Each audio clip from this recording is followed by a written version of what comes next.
So what is morning, Scramble? Glad to have you here, and glad to have Kyle Wray and Vice President of Oklahoma State. I said busy times. It seems like it's hectic in some way, and it's just a little surreal in others, right? Yeah, I don't know that I ever want to hear the word Zoom again. I know. Yeah, you probably did some of that stuff, but now everybody's on Zoom. Yeah, we have utilized the heck out of Zoom multiple times a day. So I would say in some ways, maybe have stayed more connected with people that I usually am not connected to, and you know we've used it across all lines in terms of certainly athletic department, enrollment management, our brand management offices. So really staying in touch multiple times a day. And everybody is concerned, all these moving parts and decisions, whether it's putting off or moving stuff closer maybe. Mm-hmm. But statewide, Oklahoma State has become a big part of this story in a positive way. No question about it. And you and Trish and Scott covered it well. Our ability, we are the only institution of higher education in the state of Oklahoma helping in terms of analyzing tests at this point. And so we were proud to be a part of that and feel like because of the land grant mission and the two bookend pieces come into play here. Number one is research. Because of our ability to do quality research in our laboratories on campus, we have facilities, the expertise, the know-how, the training, and then on the other end of the spectrum, the service part of the land grant mission, serving the state of Oklahoma, the people of the state of Oklahoma.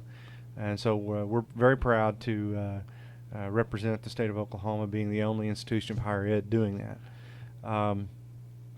As far as events, and so you're right. I mean, there are certain events that we would be talking about. New student orientation right now. Yeah. And we are talking about orientation. The question is it going to be face-to-face or is it going to be virtual? And so we have not made that decision yet. We are looking at the federal and the state timelines for quarantine, social distancing, those kinds of things, knowing that at some point we will get back to normal, but we want to make sure that we ease into that in such a way that people feel comfortable. And so at some point we're going to flip the university will flip the switch from social distancing and not being in groups of larger than 10 to life back to normal. We just don't know when that's going to be yet, and we need to know that before we can set some dates and set some timelines. You know, this is, I mentioned surreal. It's such a thing that we're all learning as we go along. But obviously we're learning through whatever news source you choose or whatever that we could have prepared more. Mm-hmm. Because, I mean, while you're always caught off guard, you need to be prepared. But I heard it described, it needs to be the other way, too. You need to be prepared to go back to life. And don't be caught off guard for these employers who've had to lay people off. And that has to be awful to go through because you're not only worried about your own finances, but these people that you care about now have to. But you need to be ready to, how do we start up again? So that's almost just as important, isn't it? It is. And you make a good point. I saw on Twitter this morning, in fact, someone posted the top 10 surprise plays in college football. And it was sort of refreshing because we don't have college football right now. And so I remember watching a lot of those games. This forever? Yeah, it was, probably in the last 5 or 6 years. Okay. Maybe one of the plays was a fumble-rooski between Miami and Nebraska. And the Orange Bowl was probably 81, 82.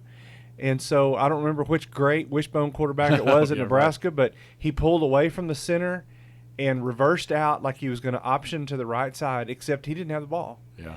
And the center had kneeled down, and the ball was behind him. An offensive lineman came, picked it up, and ran around the left end for a touchdown. Some of the plays, two of the plays, were Boise State against Oklahoma in the Fiesta Bowl. But after you've watched a play like that, before it happened, you weren't prepared. You weren't, and you're sitting there thinking, well, that could never happen. Well, we're being taught a great lesson right now in we got to stop thinking that way. That this can never happen. I would have never thought in a million years the NCAA tournament, basketball tournament, would have been 2 days before that. Someone mentioned that, and I was like, Right. worry about something else. That's not ever going to happen. Famous last words. I remember my mother reading me a book when I was a kid about a squirrel who worked all summer and all fall saving up nuts in the tree for winter, and one that didn't, and the one that was prepared when winter came they were ready. And there are great lessons in both those examples of we need to learn a lesson as a state, as a city, as a nation, as a globe, to be better prepared, because the medical professionals, and you said off the air a few moments ago, you've had a lot of folks in here over the last month giving great information and providing a service to all your listeners. Well, we need to learn from our health professionals that say this is going to happen again. Right. Listen to Dr. Fauci, right? Absolutely. Who, by the way, I saw, and who would want to threaten that guy's life? Makes no sense.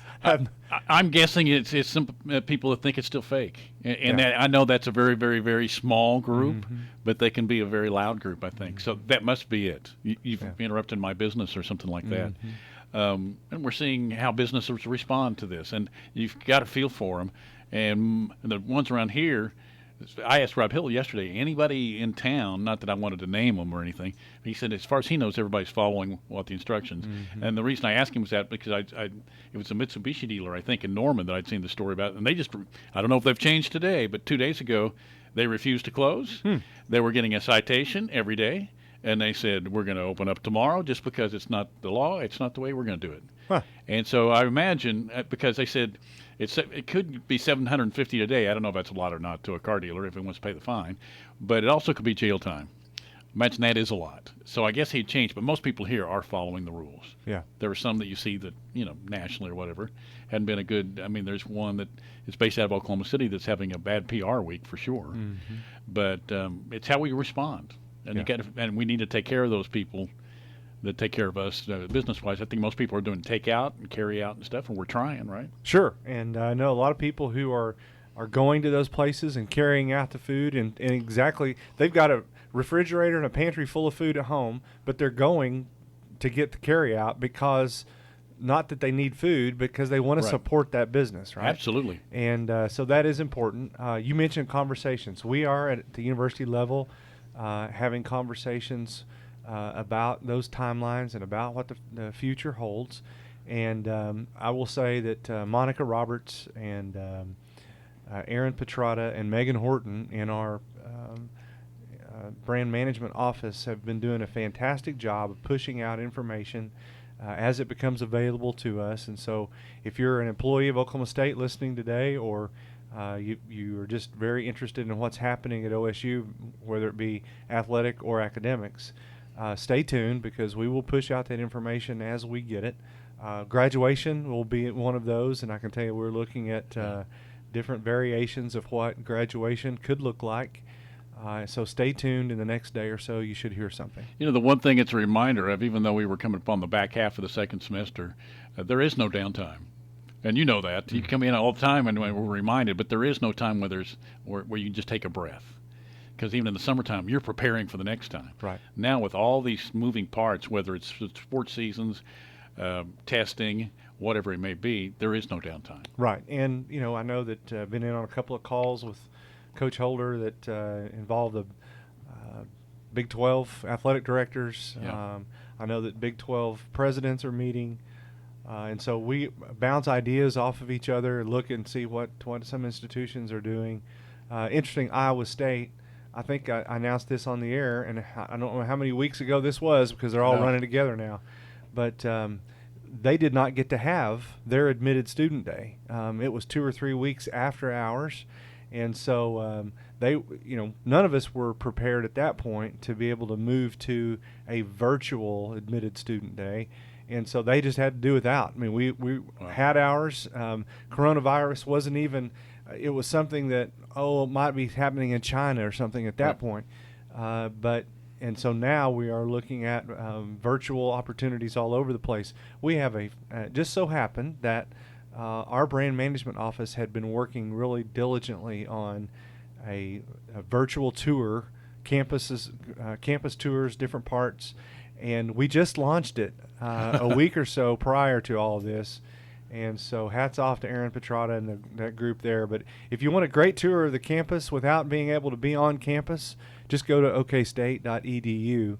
And anybody can do that, right? Absolutely they can. And check that out and give us your feedback. It's not perfect, but there are a lot of great things there and across the entire campus. And we're even giving daily tours live. If you want a live virtual tour? If you want to visit with an admissions counselor before the tour starts, you can get online, and that it's an admissions counselor from their home using their computer, who will talk to you. And it's today's date. It's that person got up, brushed their teeth, combed their hair, and they're going to have something orange on most likely, and talk to you about Oklahoma State. So we're trying to make it as normal as possible under the circumstances. The response we were talking, I mentioned Dr. Fauci before, and you mentioned the fact that he's had some threats and some negativity, and that goes with the fact that you're talking to the whole country, I guess, right? Any negative input that you guys are getting at all, or just because some people, if you have all this downtime, you got to be mad as heck, and who are you going to blame? Anybody mad at you guys? Oh, it seems like I've always got somebody mad at me. Anytime you make decisions, you're going to have that. I would say before we announced the cancellation or the online or virtual events, that there were some people that said, "Oh, I can't believe you're still doing these things." And this was way before that we had the social distancing mandates that we have now. And so you kind of have, and then I got a couple of emails that said, "I can't believe you're caving." Yeah. And so you get it from both ends of the spectrum. And so we're going to do what the president and the governor of this state and the president of Oklahoma State University instructs us to do relative to the health of our citizens. That's as simply as I can put it. And so we're going to make sure that we provide an environment. And I did a podcast yesterday. I'm not exactly sure when this podcast is going to come out. I'll have to check with the experts, but it took about 10, 12 minutes and talked about a lot of these issues. And somebody asked me later on, how did it go? And I said, well, after you guys put it all together, you tell me. But I said I tried to stay positive in a world that's uncertain. Yeah. And sometimes you don't know how far down this path to go. Everybody's sick of talking about the coronavirus, right? So why don't we talk about that? But we have to at least acknowledge that's what got us here. And we're trying to provide an environment that's as close to normal as possible. Yeah. No, I agree with the fatigue factor, but also, like in this business, some people aren't as caught up on things as they should be. Mm-hmm. I mean, you just realize that. I mean, we were wondering, the governor of Georgia didn't know that you could actually pass it along if you were asymptomatic. Well, that's been something that we've talked about in here for a month. Because you and I we talk about our folks. We both have moms in our 80s and stuff, and we're not visiting them because we were told that weeks ago. Right. You don't do that. Right. And when you have leaders that said, I never heard that, it does make you wonder, doesn't it? When I saw that yesterday, I looked at my watch, and I'm like, was that a month ago? And then I realized, no, that just happened this morning. I mean, he just said that this morning. I'm thinking that he didn't know it was contagious. Dude, basically, is what he said. I mean, wow. I mean, I thought the same thing. I did not mention it yesterday, because it doesn't do you any good to go down that road, I guess, except to show you need to be informed. But then I thought, maybe I'm just going on what I saw. Maybe he said that 3 weeks ago or something. Right. Giving him a little bit of a break. That's what I thought. That maybe this would. I know he said it. We didn't know until I think he said we, not just I. Yeah. We didn't know until the last 24 hours, and it was like, holy smokes! And then I learned the CDC is based in Georgia. That's right. They're 3 blocks away from him. Yeah. Well, and so hopefully I'm going to hear something today that says, okay, I might have said that when the camera lights were on and all that stuff, but that's not really what I meant. I understood this, but I was trying to say that. Hopefully I'll hear it, because surely what I'm thinking is not accurate. You would hope. Darndest thing I ever saw. I mean, a guy, because he hadn't talked to any doctors, anybody in the medical field, or he's probably talked to him, but he didn't listen. Mm-hmm. Or if he was over his head, and if that's the case, he's over his head. Right. Oh, that's right. Yeah. So, hey, we'll get a bit of a break in here, and then we'll dive into a couple more items here. Yeah. As we roll on, Stillwater's Morning Scramble. Kyle Wray is in, Vice President of Oklahoma State University. This is The Scramble.